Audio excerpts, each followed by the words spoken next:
Bonsoir Nicolas. Salut Guillaume. Dis-moi, pour cette première chronique de l'année, qu'est-ce que tu as décidé de nous présenter? Moi, j'ai été voir le film Le Livre d'Eli. C'est un film d'action post-apocalyptique avec Denzel Washington et Gary Oldman. Alors, c'est une réalisation des frères Hughes et ces deux frères-là ont fait plusieurs films qui se ressemblent absolument pas. Les deux derniers, ils ont fait en 2001 le film From Hell avec Johnny Depp qui est sur Jack l'Éventreur et en 99 un documentaire sur les pimps aux États-Unis. Ça s'appelle American Pimps et c'est facilement trouvable sur Internet. C'est un très bon documentaire. Alors, pour revenir au film, ça raconte l'histoire de Denzel Washington, qui est un marcheur qui marche depuis 30 ans, depuis qu'il y a eu une catastrophe nucléaire qui est survenue. En tout cas, on comprend que c'est ça. Et la Terre, c'est devenu un désert et les quelques survivants vivent évidemment dans le chaos. Alors, Denzel Washington, il a la dernière Bible au monde. Et là, il se promène pour essayer de trouver le bon endroit où apporter cette Bible-là. Et le méchant dans le film, c'est Gary Oldman. Et lui, il veut récupérer la Bible pour être capable de, on peut dire, brainwasher les gens, vu que les gens savent absolument pas c'est quoi la religion ni la Bible. Lui, il veut prendre ces textes sacrés-là et l'utiliser à son avantage. Alors, j'ai voulu aller voir ce film-là à cause de Gary Oldman.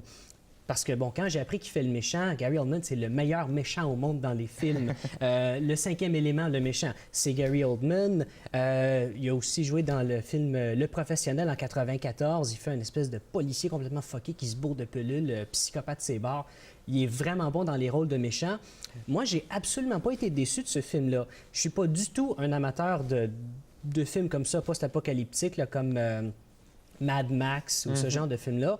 Celui-là, je l'ai bien apprécié. Pourquoi? Parce que, bon, la réalisation est bonne. On embarque bien dans ce monde-là parce qu'à un moment donné, dans le film, bien, à plusieurs moments dans le film, les gens se demandent, tu sais, montre-moi tes mains.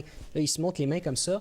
Et puis, ça, c'est pour vérifier. Les mains qui tremblent, leurs mains tremblent, c'est parce qu'ils consomment de la chair humaine. Et évidemment, ils ne sont pas très, très acceptés, ces personnes-là. Alors, plein de petits détails comme ça m'a fait embarquer dans le film. L'action est intéressante, l'histoire est intéressante et il y a un bon punch à la fin aussi. Le petit problème avec ce film-là, bon, ça dure 118 minutes. Si ça aurait duré 10 minutes de plus, ça aurait commencé à être un petit peu plate. Le film est un petit peu trop sobre pour ce que ça pourrait être. Il aurait pu en mettre plus. Ils ont peut-être été gênés d'en mettre un petit peu plus, comme, bon, meilleur exemple, c'est Mad Max. Mais en même temps, c'est bien de ne pas en mettre trop parce que, bon, Kevin Costner, c'est le meilleur exemple sur ce qu'il ne faut pas faire dans ce genre de film-là, parce que Waterworld en 95, ça a été un flop et c'est un film post-apocalyptique. The Postman en 97, c'est la même chose. Alors ce film-là, je donne une note de 3 sur 5. Pour le film Le Livre d'Eli. Et pour tous ceux à la maison qui aiment ce genre de film-là, qui ont aimé Mad Max, Waterworld, même ceux qui ont été voir Le Livre d'Eli et qui ont aimé ça, il y a un film qui a été fait en 2008, un film britannique qui n'est pas très connu ici. Ça s'appelle Doomsday.